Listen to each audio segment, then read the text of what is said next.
Welcome, everybody. My name is Victoria Barowie, and I'm going to take you through my internship that was completed during the 2017 to 2018 school year. Some background information is that I'm a third grade teacher at Guilford Elementary School located in Columbia, Maryland. I have been teaching there the past 5 years, and Guilford is a Title I school, and we are a part of the Howard County Public School System.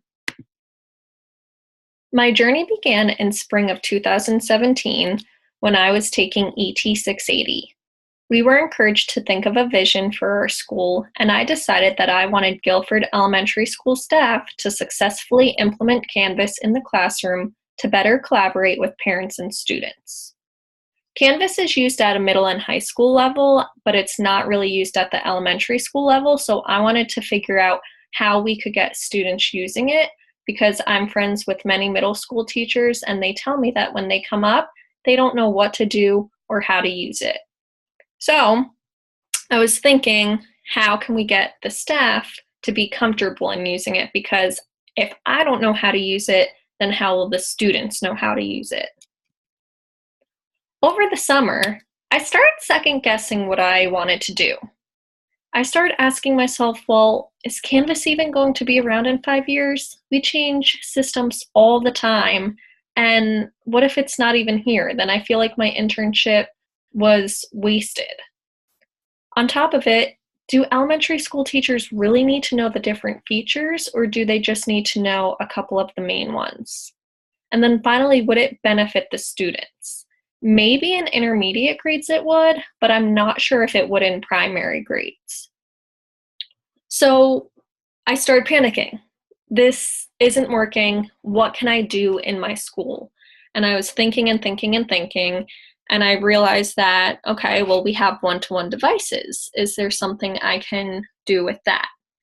And what I was thinking about was how oftentimes when I'm walking past different pods, I notice that their carts outside of their classrooms are always locked. So it made me wonder, are they even using the computers that we have? And on top of it, I know that my team only uses the computers for Dreambox and Type to Learn. They don't do anything meaningful with it. They use it as downtime for students. The students aren't doing anything creative with it other than learning how to type, which is important, but that's not the only thing you should be using the computers for. When students aren't excited to use the computer, that's a problem for me. And then a side conversation that was happening in my head was, okay, well, we learned how to write a grant. Could I write a grant and get a smart board in every grade? I didn't know where to go with it, so I decided to reach out to Kathy Schrock, who's a very good family friend of ours, and I was just letting her know my ideas, and she gave me some suggestions back. She agreed with me about Canvas and that how it could very well not be around in a couple of years. And then she was telling me how smart boards are kind of on the way out, and she recommended another site to look at known as iPivo.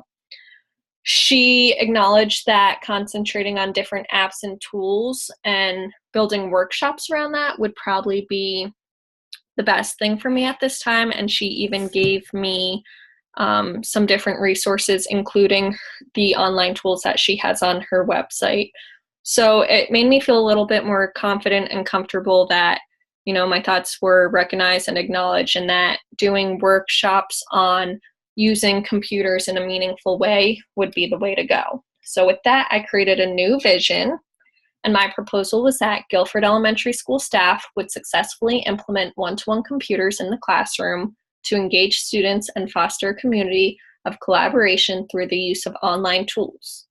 A technology committee made up of a variety of stakeholders will encourage the use of computers in the classroom by providing support to staff and students. Students will become responsible digital citizens, and teachers will serve as facilitators in the 21st century classroom. So this is an overview of my internship.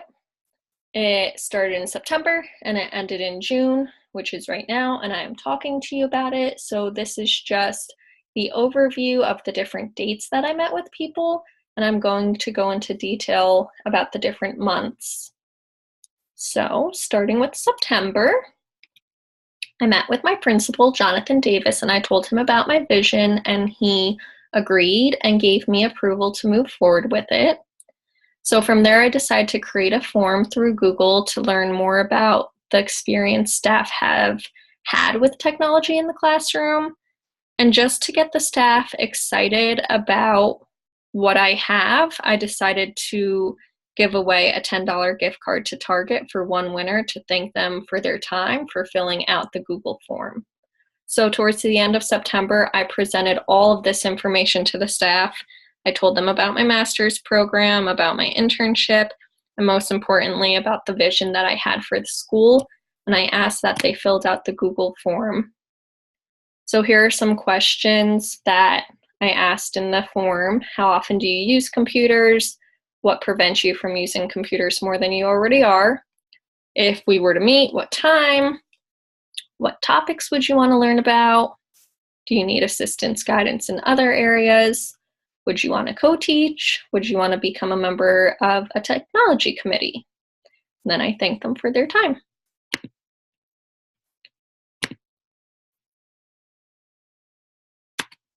So October came and I analyzed the results and 42 people responded, which was super exciting. I was so glad to see that many people filled it out.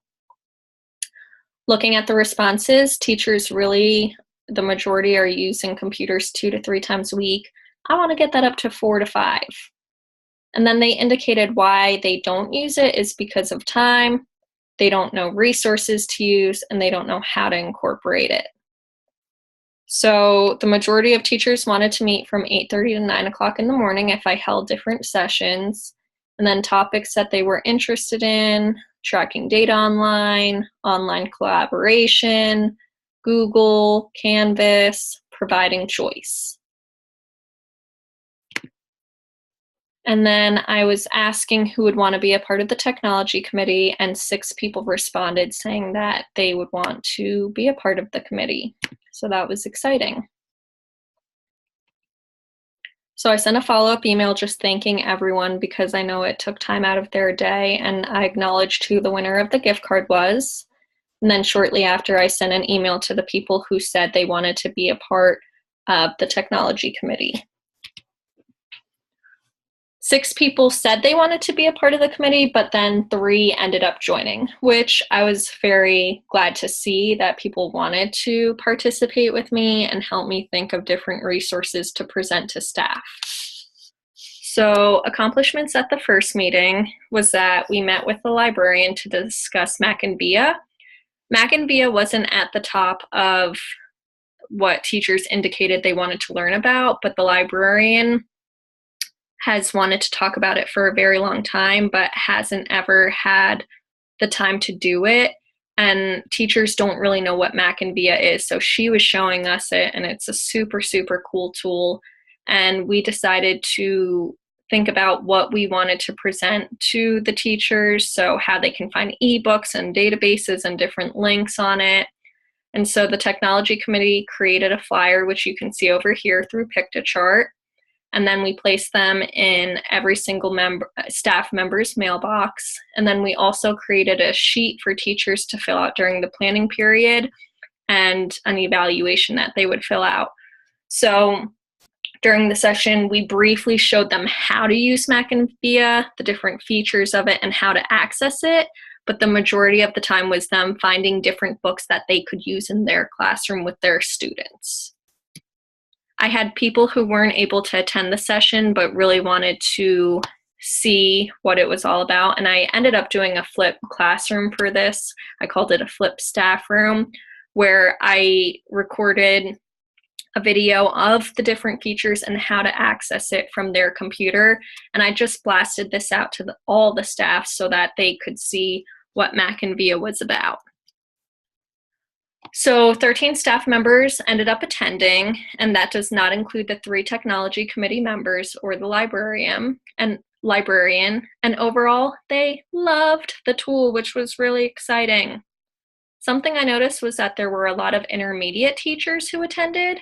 And so I was trying to figure out, okay, well, how can I reach the primary grade teachers then? Because Mac and VIA is not just for 3rd to 5th grade. There were so many books for primary grade teachers that I wish they were there to see.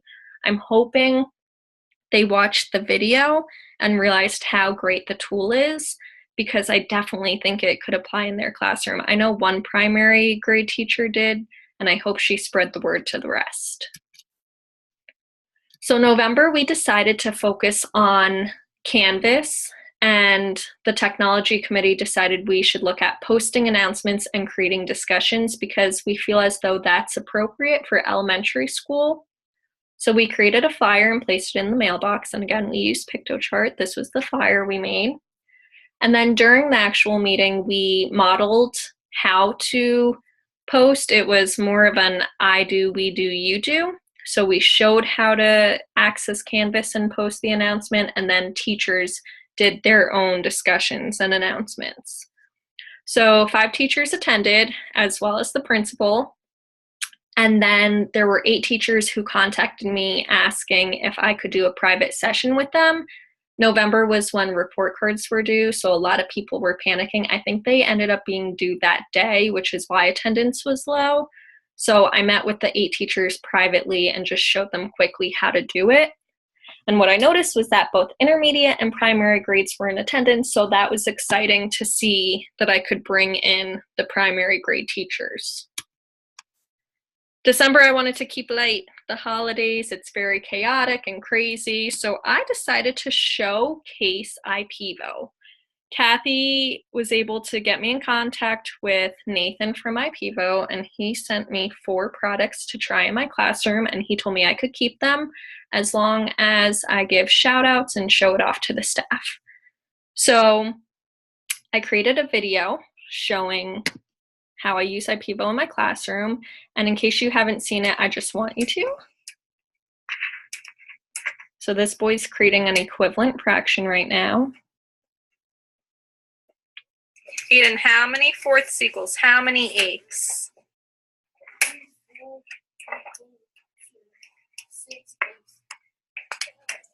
And what was really cool about this is that, yes, there's one student up on the whiteboard, but everyone else is down on the ground completing the work to make sure that his work is accurate. So it's really getting everyone involved.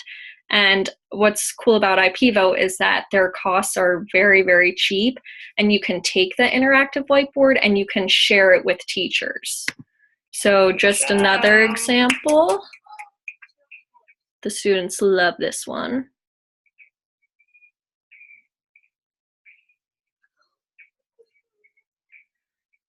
Woo! Who said that? I did. 2 fourths equals 1/2.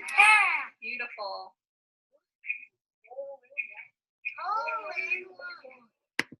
So you can just hear the students in the background who are excited to learn, and it's a cool tool to use in the classroom.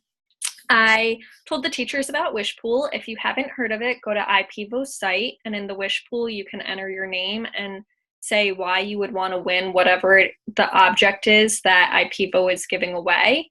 And what's super cool is that, say 4,000 people put in a wish, they grant 2,000 wishes. So at the top I put February to May, because I've had teachers come to me telling me that they have won items from the wish pool. So in December, 12 teachers ended up attending, but then I found out afterwards that 2 teachers bought the interactive board for Christmas, 4 teachers won from the wish pool, and then 2 team leaders asked the principal for an interactive whiteboard system for their team next year. So I was really, really excited to see the results. Actually, 3 days ago, someone who I've never talked to before came down to my pod screaming, jumping up and down. She's like, I won the interactive whiteboard, I won! And she was giving me high fives, and it was just the best feeling in the world to know that I was able to share this resource with someone and they were able to get something out of it. So it was very exciting, and go check out IPEVO if you haven't already.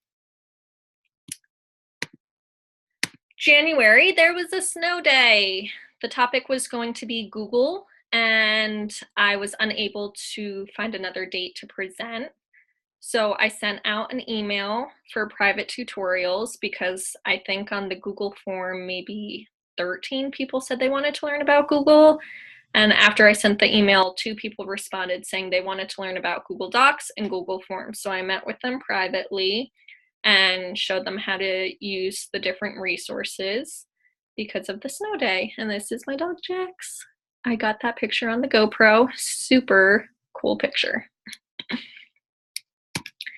February's topic, the committee decided we wanted to focus on collaboration in the classroom, and we found 4 sites to share, and that's Go Soapbox, G Suite, Aw App, and Today's Meet.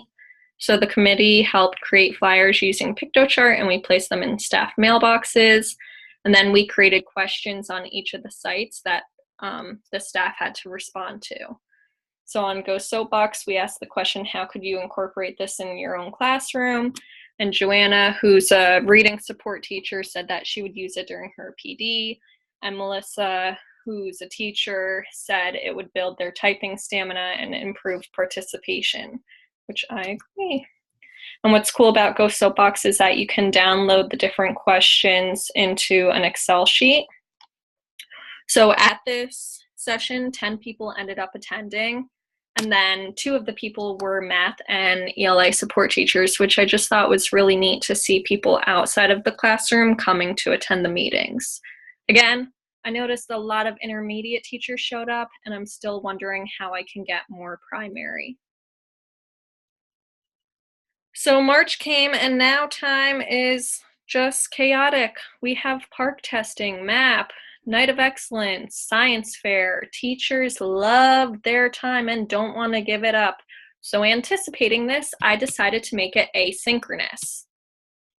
The committee found tools in regards to storyboard animation, sketchnoting, comics, and timeline. And the topic was providing student choice, and it was part 1 of a 2-part series. Again, understanding how valuable time is, I created a very, very, very, very short introductory video about what this asynchronous session's about, and then links to the tools, and then staff had to fill out a Google form that had 4 questions on it, and they had a week to do it. And I decided, I need to get people excited about this, so I bought a $15 AMC gift card, and then I created a teacher survival box that cost me about $30 in materials to make, because who doesn't love free teacher stuff in their classroom? The success was that the people who attended absolutely loved it. The disappointment was that only 5 people participated. And I was so upset about it because I feel as though we marketed it and we just really promoted this. We got on the intercom, we sent emails, we made a flyer, we went to people in person, reminded them to do it. And then when 5 people participated, I was so unmotivated and discouraged to continue. I mean, if you look at the Google Doc, the questions that you have to answer once you're in the Google form are really, really brief. I tried to keep this as simple as possible. I tried to think of a way, how can you get this out to teachers without taking up too much of their time? The questions were, what online tool did you look at? What grades would the tool benefit? How could you use it? Is there a specific unit and lesson? And then are there other tools that fall in the category? 4 questions. 4 questions. I was so upset.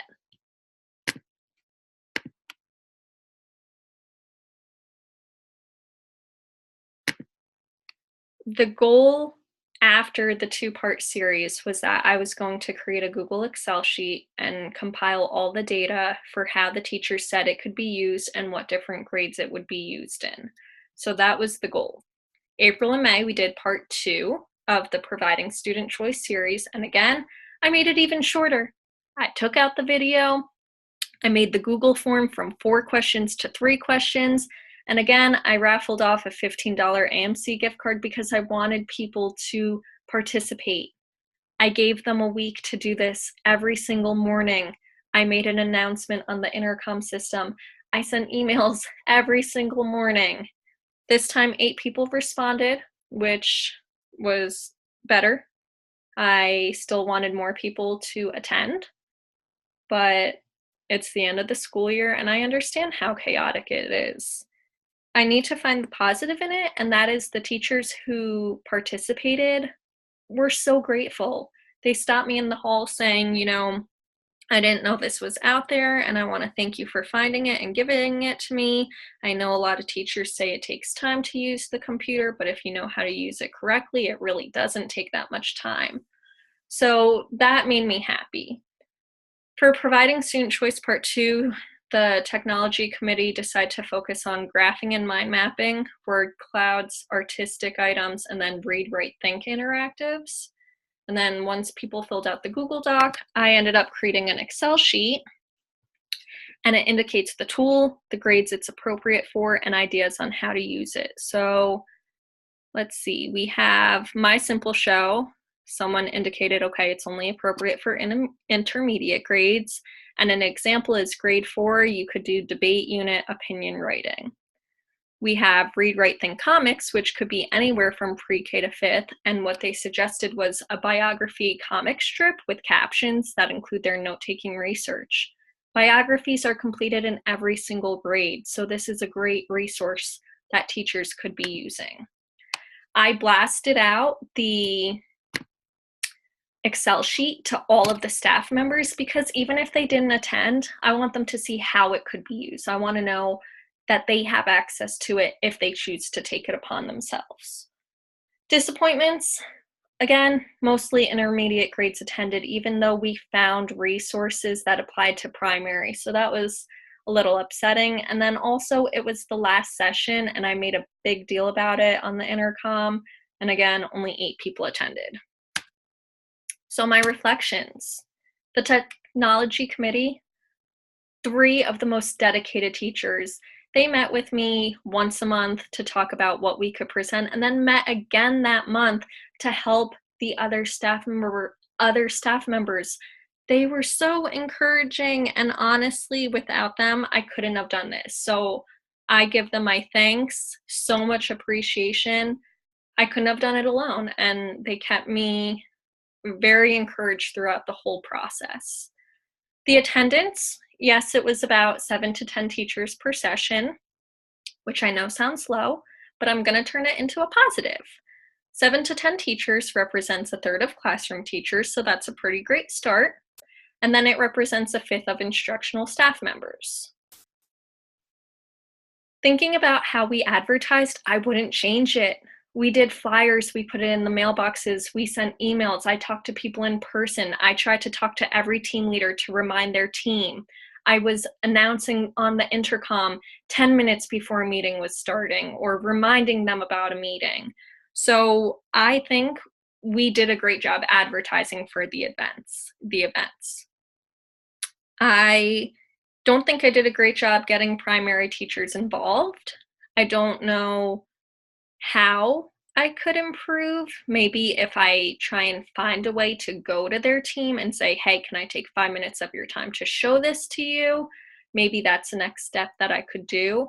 But it was always intermediate that ended up attending. And I want to know, how can I get primary? Because the tech committee found resources that were so beneficial to primary grades, and it wasn't just targeted for intermediate. So how can we think about that? And then I don't think I did that great of a job with follow-up. I know talking through my friends, I knew how they were using the tools, but how are other people using the tools in their classroom?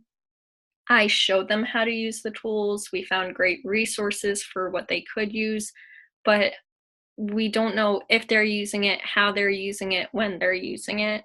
I think what I could have done is maybe create a follow-up survey and blast it out to all the staff to see what they thought of the internship. And maybe that's a step I should have taken, and see, out of all the resources or all the meetings you attended, which resource are you using and how? My next step is that next year I'm going to continue to serve as a technology leader. One idea that I have is Technology Tuesday Swap, where once a quarter we could come together and share resources for what we're doing in the classroom using the technology. Also, I need Guilford to have a technology tab on the Canvas page. I want to ensure that every single staff member can access the different resources we find, and I think a great way to do that is through Canvas. And then finally, I want to take over the Guilford Twitter and Instagram account to blast out to students, parents, teachers, everyone, how technology is being used at Guilford. I leave you with a final thought. Although my master's program is coming to an end, my journey with technology in the classroom is just beginning. Thank you so much for taking the time to listen to this, and I hope you enjoyed it. If you have any feedback, feel free to email me, write me a note, talk to me in person. Thank you, thank you, thank you for your time. Bye.